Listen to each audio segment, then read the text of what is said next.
മണ്ഡലങ്ങൾ photo finish സ്വഭാവമുണ്ട്. പാലയിലും ആ ചിത്രം വരുന്നുണ്ട്. പാലയിൽ 13 റൗണ്ടുകൾ പൂർത്തിയായപ്പോൾ 2528 കാപ്പന്റെ ഭൂരിപക്ഷം. ഇനി അവശേഷിക്കുന്നത് കൊഴുവനാൽ, മീനച്ചിൽ പോലെയുള്ള പഞ്ചായത്തുകളാണ്. അത് ഇടതുപക്ഷത്തിന് തെറ്റില്ലാത്ത സ്വാധീനമുള്ള പഞ്ചായത്തുകളാണ്. അവിടെ ഒരുപക്ഷെ ഇതിനെ മറികടക്കുമോ ജോസ് കെ മാണി എന്നതാണ് പ്രധാനപ്പെട്ട കാര്യം. എന്തായാലും ഫോട്ടോ ഫിനിഷ് ഒരു പരിധിവരെയെങ്കിലും കാപ്പൻ ജയിച്ച മട്ടിലായിരുന്നു പ്രതികരണവും. അതോടൊപ്പം തന്നെ കാപ്പന്റെ അനുഭാവികൾ അദ്ദേഹത്തിന് കിരീടമൊക്കെ ചൂടിച്ചിരുന്നു, വിജയ കിരീടമൊക്കെ ചൂടിച്ചിരുന്നു എന്നതാണ് മാണി സി കാപ്പന്റെ അനുഭാവികൾ. അത് അവസാന ലാപ്പിലേക്ക് എത്തുമ്പോൾ നിരാശപ്പെടേണ്ട സാഹചര്യം ഉണ്ടാകുമോ എന്നതിൽ വ്യക്തതയില്ല. എന്തായാലും UDF ഇപ്പോഴും 100 സീറ്റുകളിൽ മുന്നിട്ട് നിൽക്കുന്നു എന്നതാണ്.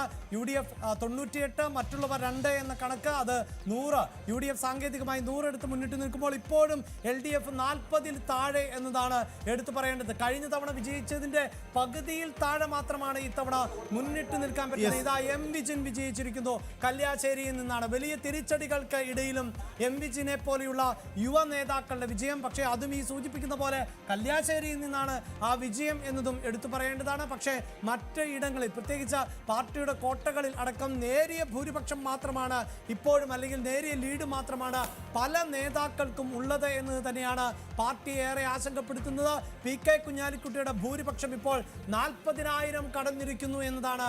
അതായത് ഏറ്റവും വലിയ ഭൂരിപക്ഷത്തിലേക്ക് പോകുന്നത് ഒന്ന് PK കുഞ്ഞാലിക്കുട്ടി, മറ്റൊന്ന് ചാണ്ടി ഉമ്മൻ എന്ന നിലയിലേക്കാണ്. തൊടുപുഴയിലും വലിയ ഭൂരിപക്ഷമാണ്. അപ്പു ജോണും 40,000 മറികടന്നു എന്നതാണ്. ഒരുപക്ഷെ വോട്ടെണ്ണൽ പൂർത്തിയാകുമ്പോൾ ആ കണക്കുകളിൽ നേരിയ വ്യത്യാസമൊക്കെ ഉണ്ടാകാം. എങ്കിൽ പോലും വലിയ ഭൂരിപക്ഷത്തോടു കൂടി തെരഞ്ഞെടുക്കപ്പെടുന്നവരുടെ പട്ടികയിലേക്കാണ് PK കുഞ്ഞാലിക്കുട്ടിയും അപ്പു ജോണും അപ്പുവും അതോടൊപ്പം തന്നെ നേരത്തെ സൂചിപ്പിച്ച ചാണ്ടി ഉമ്മനും ഒക്കെ വരുന്നത്.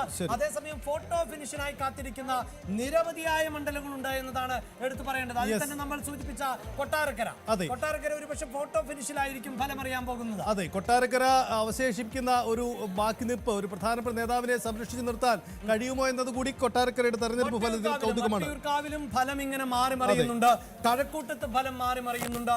ഈ മണ്ഡലങ്ങളിലെല്ലാം തന്നെ വോട്ടെണ്ണൽ അവസാന വോട്ട് വരെ എണ്ണുന്നത് വരെ എനിക്ക് തോന്നുന്നു സജിത്ത്, ഇത്തവണ തെരഞ്ഞെടുപ്പ് കമ്മീഷൻ അറിയിച്ചിരുന്നു ഇതിന് വേഗത വളരെ കുറവായിരിക്കും. നിങ്ങൾ പ്രതീക്ഷിക്കുന്ന പോലെ ഫലം നേരത്തെ അറിയാൻ സാധിക്കില്ല.